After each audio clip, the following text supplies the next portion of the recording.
Without a doubt, this is the most hyped new IEM of 2025, but the problem is you can't buy it anymore. Hey folks, I'm Mark Ryan, this is Super Review, and this is the CrinEar Meta. So Crinacle, he launched his own IEM brand about a month ago with the Meta, and it very quickly sold out. He only made 1,000 of them, and they sold out very, very quickly. Now, it's been about a month since then, so now people are starting to get their orders, and you're starting to see normal people listen to them and give their feedback. And I think what you're seeing is that people really like the Meta because it is a damn fine IEM. I said so in my review as well. But again, you can't buy it anymore because it's sold out. So what are you going to do? So obviously this is Crinacle's new brand. It's not going to be the last IEM that he makes. In fact, he's got the Daybreak and the Reference coming up pretty soon, but I got a spoiler. Like, I've heard those two IEMs and I like them. In fact, might even like them better in some ways, but they don't sound exactly like the Meta. And if you're looking for the Meta, you want to hear the CrinEar Meta, well, you're just kind of SOL. You can wait for those new IEMs, but they're not going to be the same thing. But maybe there is another option, and maybe that option is sitting on this table. So basically what I wanted to do, right? This is named after the new Meta sound signature, which I'm kind of tired of saying. So right now, from now on, we're just going to call these all Joe-likes. But this sound signature has been popular over the past year. There's been, I don't know, these 5 IEMs I think are pretty good examples of it. And they are not all exactly the same. They all have kind of their own tweak on the sound signature. But of course, the Meta is the most popular one. This is the one that people want to hear. So which of these other IEMs that are going for a similar tonality are the most similar to the Meta? And that's what I wanted to talk about today. This video is not really about my preferences. This is not going to be me saying this is my favorite IEM of the bunch. This is me figuring out which of these IEMs is the most like the Meta, okay?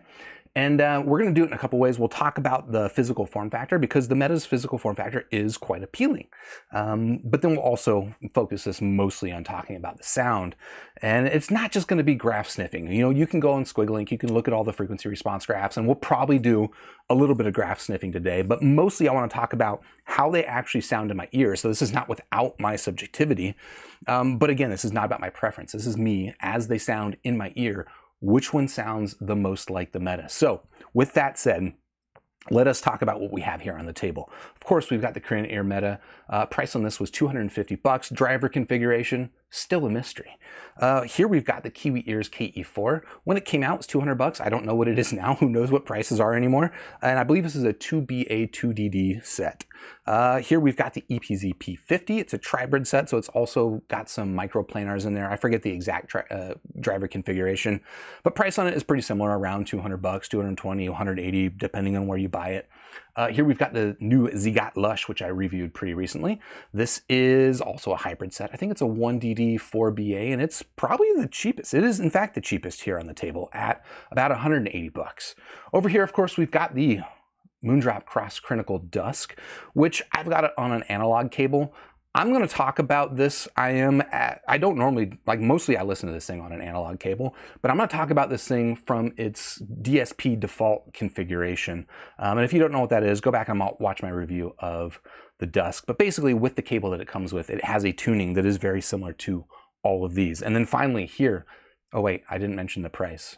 300, no, I think this thing's up to $400 now. And it's also technically a tribrid configuration. It's got 2 DDs, it's got a handful of BAs, and I think a couple of microplanars. And then finally, we've got the one that kind of kickstarted it all. This is the Hisenior Mega5-EST. And it's also the most expensive at about $550. Again, as of at some point in the past and maybe in the future, but we'll see. And this one's also a tribrid set, but it's got electrostats for the treble. So that's kind of the table stakes. That's what we're talking about. But let's dive in and just talk real briefly about the physical form factor here on the Meta. Because this is, you know, one of the aspects that I think make this IEM pretty special. For a couple of reasons. One, and this is the thing that Crinacle makes a big deal about, is that the shell is made out of all metal. He likes a metal shell. It feels more premium, feels more durable, and I don't disagree entirely. I will say that for my, never mind, this isn't about my preferences.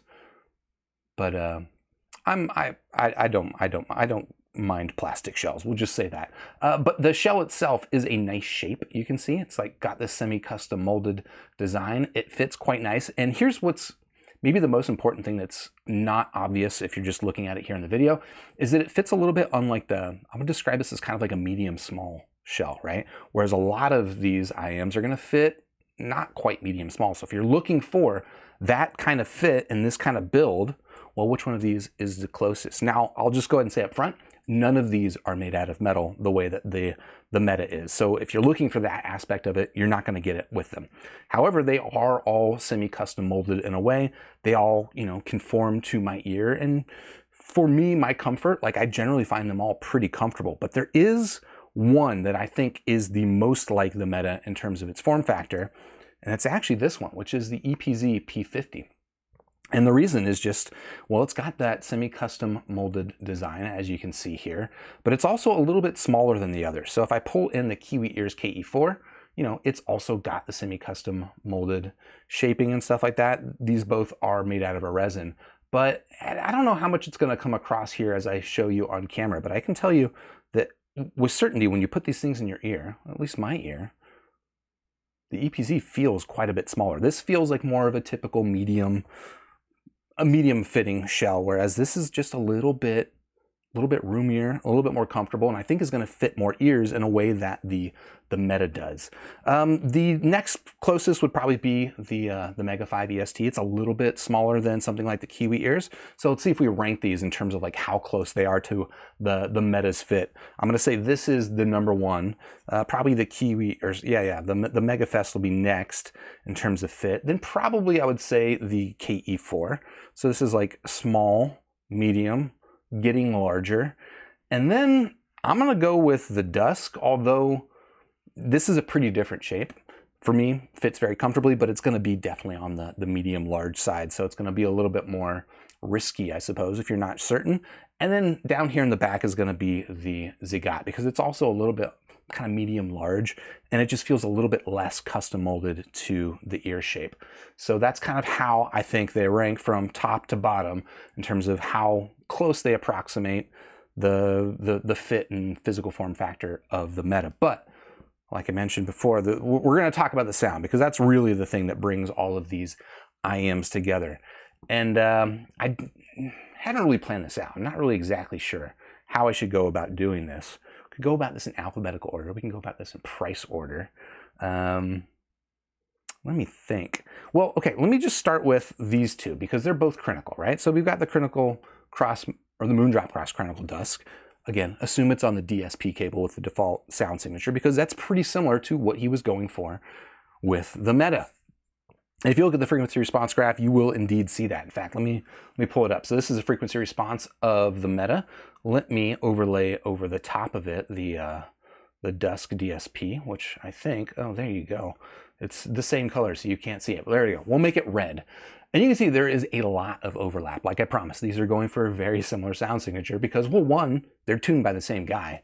But two, I think that, this is the Joel-like configuration. This is a sound signature that we're going for right now.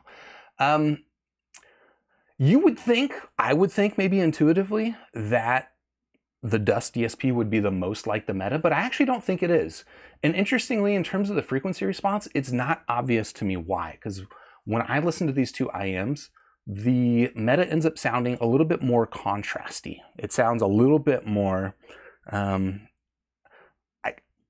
almost V-shaped, but not quite V-shaped. Like it sounds like the treble is just a little bit sharper and the bass is a little bit more elevated. In terms of like bass tactility, again, this isn't about my preferences, so maybe I shouldn't even get into this, but I think they both have like very good bass tactility.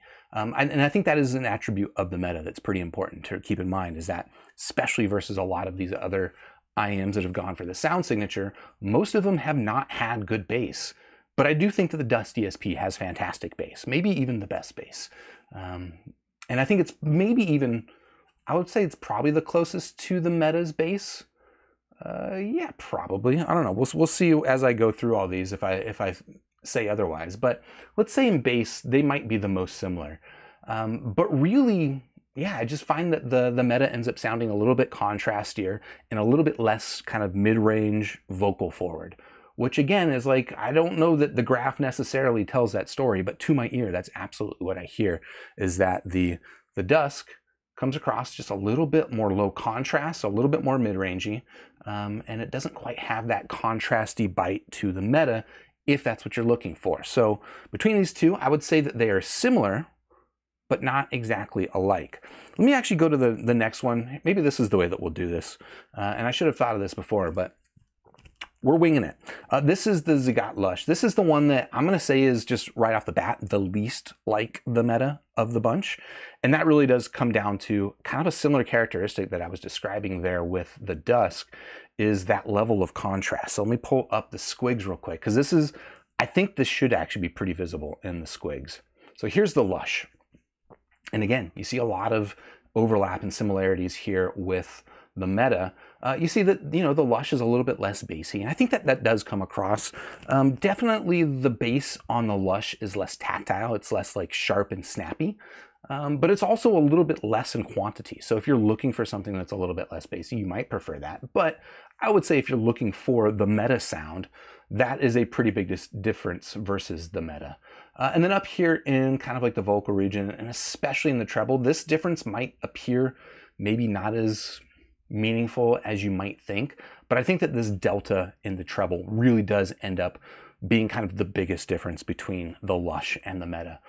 Which is to say, the Lush is quite a laid-back sound signature. It's even more low contrast than what I was describing with the Dusk, and it has less bass, so it ends up being a little bit more mid-rangey, and maybe even a little bit stuffy. Like, it lacks some of that contrast, so it doesn't have quite that, you know, that contrasty bite and that tactility in the sound of the Meta. So if you're looking for a Meta alternative, or if you're looking for something that's not quite like the Meta, you might actually prefer the Lush.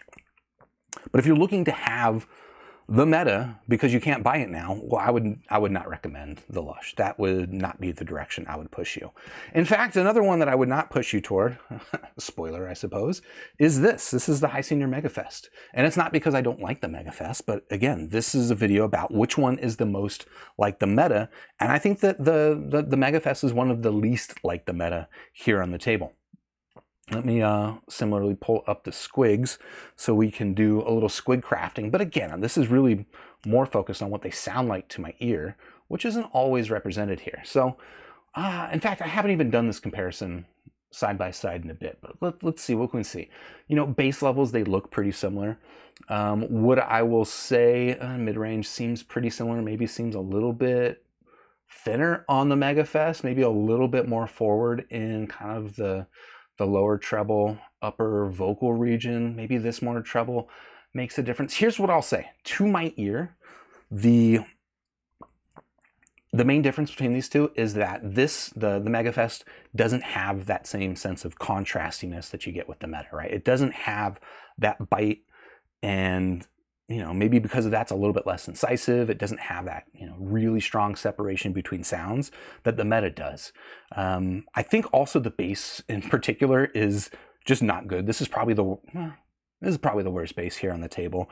On the graph, it looks like it's about in line with the bass levels on the Meta, but I think when you're listening to it, if you're into bass, you're probably going to be a lot more satisfied with the bass on the Meta, because it's just got that tactility, it's got that balance, it's got the physicality and definition that makes it fun and exciting, whereas the bass here on the Mega5-EST can just kind of have a bit of a bluntedness to it, or maybe like a roundedness to its attack. It's just kind of soft and pillowy, and it's there, but it's not like super engaging. So if that's an aspect of the Meta that you're looking for, I would not recommend that. I think overall, this just ends up sounding more of a vocal forward sound signature, a little bit brighter than something like the Lush, right? Whereas I described this as also being a little bit more mid-rangey and vocal forward. This is more on the laid back side, whereas this is a little bit more forward side. So yeah, people who are worried about shout, you might find this to be a little bit shouty versus something like the Meta, but really it does come down to that contrastiness and that tactility in the bass that I think definitely, if you're looking for that in the Meta, you're not going to get that in the Mega5-EST. So that's going to bring us down to actually these two IEMs, which might be surprising because they are on the cheaper end of the IEMs here on the table. But I think if you're looking for a Meta alternative, both the Kiwi Ears KE4 and the EPZ P50 are going to be the closest bet. Like, these are the two that sound the closest to the Meta by far. But there's some pretty strong differences between them. Where do I start? So I would say that like in terms of overall tonality, I think it's the KE4. This is the one that to me sounds the most like the Meta. When I plug the Meta in my ears, I listen to it, I'm like, oh, that kind of reminds me of the KE4 in the way that it's got, you know, this new mid-range sound signature. It's got somewhat of a like warm tilt to it. Like it's not as mid-range focused. It's a little bit more contrasting, a little bit more low-end focused than something like the Dusk DSP. I think it also has a similar treble characteristic. So I haven't really talked about that too much yet, but that's another thing about the Meta that kind of comes through is, I mentioned, it's almost like a V-shaped sound signature. It's got this contrastiness between the really tight bass and the really tight treble that gives it this sharpness. And I think that the KE4 has a similar, very, very similar treble execution. In fact, what am I doing? I haven't even shown you the frequency response graphs. Please hold real quick while I pull this up. This is the frequency response graph of the KE4. And you can see there is a lot of overlap here. This is another thing that's interesting to see, this delta here. It does look like the Meta has a little bit more vocal energy versus the KE4, but this is kind of another thing that, you know, in the graphs, I always heard the Meta is sounding a little bit more vocal pulled back versus some of these others. And I think that that's also true here of the KE4. So I think kind of this treble character up here, plus this laid back vocal character really does bring the KE4 quite a bit in line with the Meta. But then there's the P50, which I think is maybe a little bit better of approximation of the Meta in some ways as well. So let me pull up that squig real quick. I think in terms of graph wise, there's going to be a bigger delta here, right? And the biggest delta, there's basically two big deltas. Well, maybe a few actually. The bass is one that's going to stand out. I do think that the P50 is less bassy than the Meta, whereas the KE4 is actually probably more bassy. Just put that into context. But then the bigger delta is going to be up here in the vocal region, where the P50 does come across more vocal forward. In fact, in a lot of ways, this vocal forwardness kind of is like a precursor to what to expect with the new CrinEar Daybreak when that one comes out. To me, I heard that one is more vocal forward, and you get a little bit of that with the P50. But nonetheless, the P50 is one of these kind of like last IEMs I'm talking about, because it still has like that sense of contrastiness that I've mentioned and I've discussed here with the Meta that I don't get out of the Dusk or the Mega5-EST, or especially the Lust. Ooh, that's a good name. Let's go with that one. The Lush.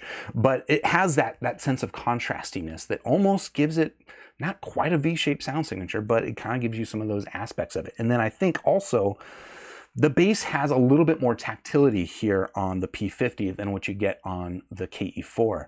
Again, it's less bass than what you're going to get on the Mega5-EST, and it doesn't have quite that snap as the Mega5-EST bass, but it's a lot tighter than the bass on the KE4, which is probably closer in level to the Meta's bass, but it ends up just being a little bit softer in its attack, a little bit more droning, and a little bit more bloaty. So frankly, like these two are pretty close, but if I had to narrow it down to like which one I am, right? You cannot buy the Meta right now. I mean, you can go on eBay, maybe find a scalper, but this is not available for retail. So if you want the next best thing, what is the IEM that is the closest approximation? I think in terms of fit and comfort, it's going to be the P50. I think in terms of sound, it's close, but overall, I'm actually going to say it is the KE4. This one it has a lot in common for me with the Meta. It doesn't have that tactility of the bass of the Meta. So there's that. The treble's maybe just a little bit more on the sparkly side, but I think that kind of counterbalances that more elevated bass. But overall, if you're looking for this sound signature and you can't buy it right now because you can't, I would say the KE4 is the way to go. And I don't know. I think that's going to do it for this video. If you want to check out any of these IEMs, I'll have them linked in the description down below. And while you're down there, if you haven't already, please do hit the like button, subscribe to the channel, ding the YouTube bell, and I'll catch you in the next super review. Cheers.